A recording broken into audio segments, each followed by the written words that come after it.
मेरा 19 साल का देवर हर रोज मुझसे शादी की जिद करता था। मैं सारा दिन खुद को बचाने की कोशिश करती और कमरे में छिपकर रहती थी। जब देवर घर से जाता तो मैं जल्दी जल्दी सारे काम निपटा लेती, लेकिन एक दिन वह चुपके से साथ वाले कमरे में बैठ गया और मुझे इसकी खबर नहीं थी। जब मैं बाहर निकली तो मेरे होश उड़ गए। उस रात देवर ने मुझे पकड़ लिया और बेड पर। दोस्तों, मैं आपको अपनी कहानी शुरू से बताती हूँ, तो वीडियो को आखिरी तक जरूर देखिएगा। मेरे देवर को शादी का बहुत शौक था और जब मेरी शादी हुई तो वह कहने लगा, भाभी मेरी भी शादी करवा दो। मैंने जब उससे पूछा कि उसे कैसी लड़की चाहिए तो वह मुझे सर से पांव तक ध्यान से देखने लगा और फिर मुस्कुराते हुए मेरे कमरे से बाहर चला गया। मैं उसकी नजरों से थोड़ी परेशान हो गई थी क्योंकि मेरा पति भी कमरे में था। उस समय मैं यही सोच रही थी कि शायद मैंने ज्यादा सोच लिया है, लेकिन फिर मेरे दिमाग ने मुझे झटका दिया और लगा कि शायद मैं गलत सोच रही हूँ। इसके बाद तो मेरे देवर ने यह बात पकड़ ली और बार बार मुझे यही कहता कि मेरी शादी करवा दो। जब भी मैं उससे पूछती कि तुम्हें कोई पसंद है तो वह मुस्कुराते हुए मुझे सर से पांव तक बड़े ध्यान से देखता और फिर अजीब सा इशारा करके बाहर चला जाता। उसे यह भी ख्याल नहीं था कि मेरा पति यह सब देख रहा है। मैं उसकी इस हरकत से काफी घबराने लगी थी।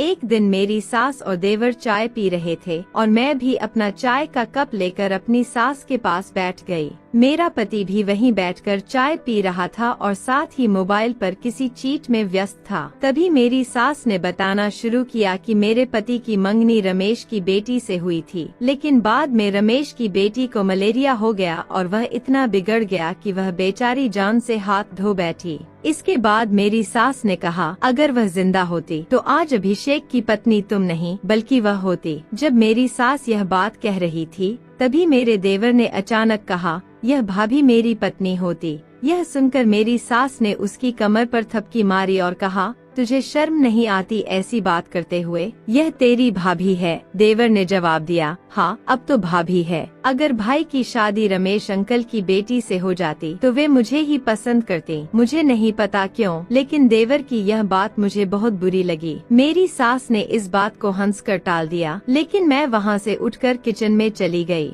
मेरा पति चुपचाप बैठा चाय पी रहा था। उसके बाद तो मेरे देवर को जैसे छूट ही मिल गई थी। कभी वह कहता, आप गुलाबी रंग में बहुत प्यारी लगती हैं, ऐसा करें गुलाबी रंग पहन लिया करें। मैं उसे ऐसी नजरों से देखती कि शायद वह मेरी नाराजगी को देखकर पीछे हट जाए, लेकिन वह बेशर्म किस्म का आदमी था। मेरा पति बहुत सादा मिजाज का इंसान था। उसने कभी मुझसे ऐसी फरमाइश नहीं की कि तुम यह पहनकर अच्छी लगती हो। वह अच्छी आदतों वाला था, लेकिन कारोबारी दिमाग का था। हर वक्त 2 और 2 के 5 बनाने के चक्कर में रहता था। एक बार मैंने उससे पूछा, कैसी लग रही हूँ? वह बस मुझे देखता रहा और बोला, हाँ देखने में तो ठीक ही लग रही हो। तुम्हें क्या हुआ है? देखो बीमार न पड़ जाना। रोशनी, मेरे 2000 तुम पर लग जाएंगे। दूसरी तरफ मेरा देवर था जो हर वक्त मुझे अजीब नजर से देखता रहता था। एक बार तो उसने हद ही पार कर दी। वह बिना दस्तक दिए मेरे कमरे में आ गया। उस वक्त मैं तैयार हो रही थी। नई नई शादी हुई थी, इसलिए मैंने फैंसी जोड़ा पहन रखा था, मेकअप किया था और बाल खुले छोड़ दिए थे। वह बिना बताए मेरे कमरे में आ गया और मुझे देखकर कुछ पल तक बस देखता ही रहा। उसके इस तरह कमरे में आने से मैं घबरा गई थी, क्योंकि मैंने दुपट्टा भी नहीं रखा था। मेरा दुपट्टा बेड पर रखा हुआ था। सबसे पहले मैंने बेड पर पड़ा हुआ दुपट्टा उठाया और खुद पर डाल लिया। फिर मैंने उससे कहा, तुम्हें तमीज नहीं है क्या? किसी के कमरे में आने से पहले इजाजत लेते हैं, फिर कमरे में आते हैं। तुम बिना कुछ कहे ही कमरे में चले आए। यह सुनकर वह शर्मिंदा होने की बजाय मुस्कुराने लगा और बोला, हम अपनों से कमरे में आने की इजाजत नहीं लेते। आप कौन सी गैर होती हैं?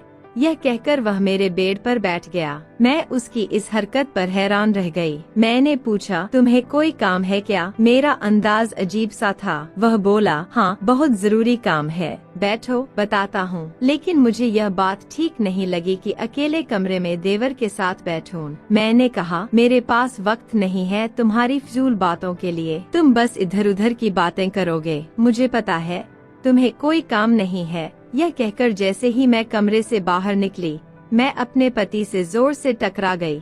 क्योंकि वह दरवाजे के बाहर ही खड़ा था। अंदर आकर उन्होंने देवर को कमरे में बैठा देखा और हम दोनों को घूरने लगे। मेरा दिल जोर जोर से धड़कने लगा कि कहीं वह कुछ गलत न समझ ले। फिर उन्होंने गुस्सा में देवर से पूछा, तुम यहाँ क्या कर रहे हो? देवर बोला, भाभी से बातें कर रहा था। वैसे भी पिछले 1 घंटे से हम दोनों बातें ही कर रहे थे। आओ ना भाई, आप भी बैठो, बातें करते हैं। उसने बड़े तरीके से झूठ बोला था। मैंने तुरंत कहा, नहीं अभिषेक, यह झूठ बोल रहा है। मैं तो इसके साथ कोई बात ही नहीं कर रही थी। यह अभी आया था। मेरी बात सुनकर मेरे पति ने कहा, जाओ जाकर खाना बनाओ। बातें करने के लिए तुम्हारे पास बड़ी फुर्सत होती है, थोड़ा काम की तरफ ध्यान दो। यह पहली बार था जब मेरे पति ने मुझसे इस तरह बात की थी। मुझे अपने देवर पर बहुत गुस्सा आया। मैंने खाना बनाया और टेबल पर लगा दिया। मेरे पति का मूड बहुत खराब था। रात को जब मैं खाने के लिए कमरे में आई तो उन्होंने कहा, मुझे ऐसी औरतें बिल्कुल पसंद नहीं जो देवर से रहते हैं। मैंने उनसे कहा,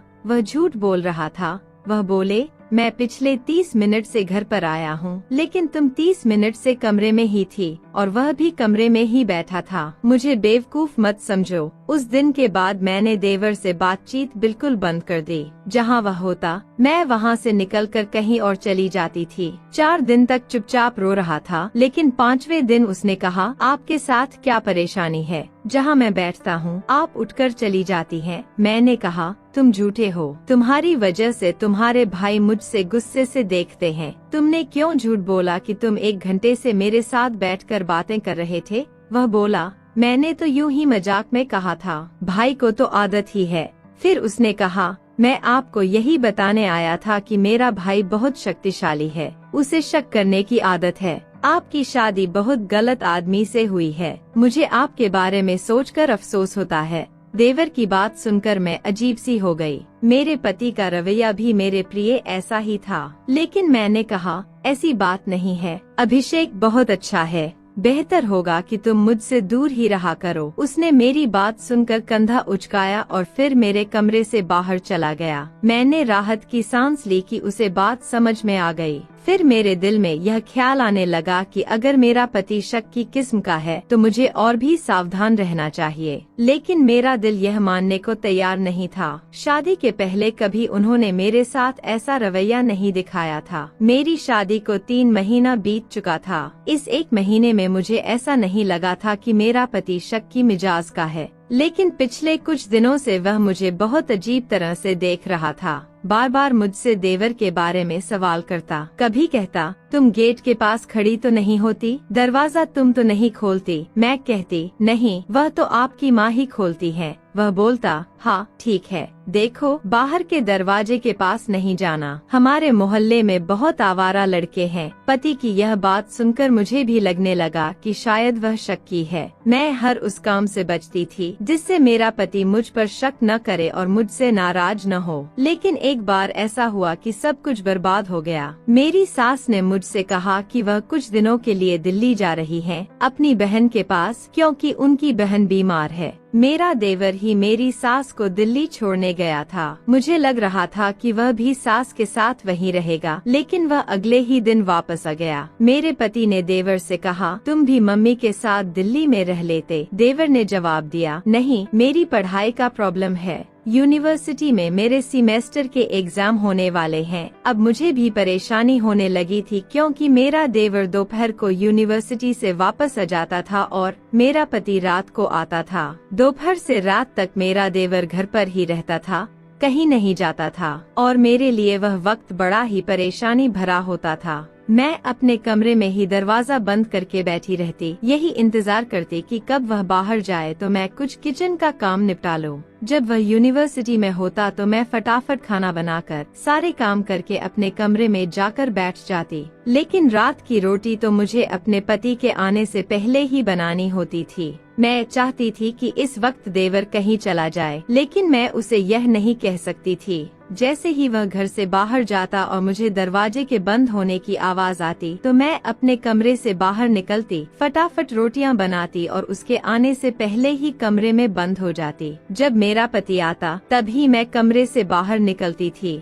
खाने के दौरान मेरा देवर मुझे देखता रहता, जैसे कुछ कहना चाहता हो। मेरी कोशिश थी कि जल्दी से जल्दी यह दिन गुजर जाए और मेरी सांस वापस आ जाए, क्योंकि कमरे में हर वक्त बंद रहना मुझे घुटन भी देता था। दूसरा, मेरा देवर वैसे भी कुछ बेशर्म किस्म का था। वह एकदम मेरे कमरे में आ सकता था, मेरा दरवाजा खटखटा सकता था और कह सकता था, बाहर निकलो, तुम क्या कर रही हो? हर वक्त कमरे में रहती हो। मैं समझ नहीं पा रही थी कि यह वक्त कैसे गुजरेगा। अभी मैं इसी वक्त को सोच रही थी कि तभी मेरी सास का फोन आ गया। उनकी बहन की हालत बहुत खराब हो गई थी, इसलिए हो सकता है कि वह कुछ महीने उनके पास ही रहें। यह सुनकर मैं और भी परेशान हो गई। पति घर आता तो बार बार मुझसे सवाल करता, भाई जब यूनिवर्सिटी से वापस आ जाता है तो क्या करता है? क्या घर पर ही बैठा रहता है? कहीं जाता है कि नहीं? मैं कहती, मुझे नहीं मालूम, मैं अपने कमरे में होती हूँ। वह कहने लगा, तुम्हें सब मालूम है, तुम 24 घंटे में कमरे में थोड़ी ही बैठी रहती हो। मैंने कहा, अभिषेक, आप मुझे किस किस की बातें कर रहे हैं? आप क्या कहना चाहते हैं? एक बार मुझे सब कुछ साफ साफ बता दो। मैं अपने पति के शक भरी बातों से तंग आ चुकी थी। वह कहने लगा, बता दूंगा, और फिर मेरे करीब आकर बोला, देखो, मुझे शक करने की आदत नहीं है, लेकिन अगर मुझे कोई ऐसी वैसी बात पता चलती है तो मैं बहुत खराब इंसान हूँ, बहुत बुरे तरीके से पेश आऊंगा। अपने पति की धमकी सुनकर मेरी तो जान निकल गई।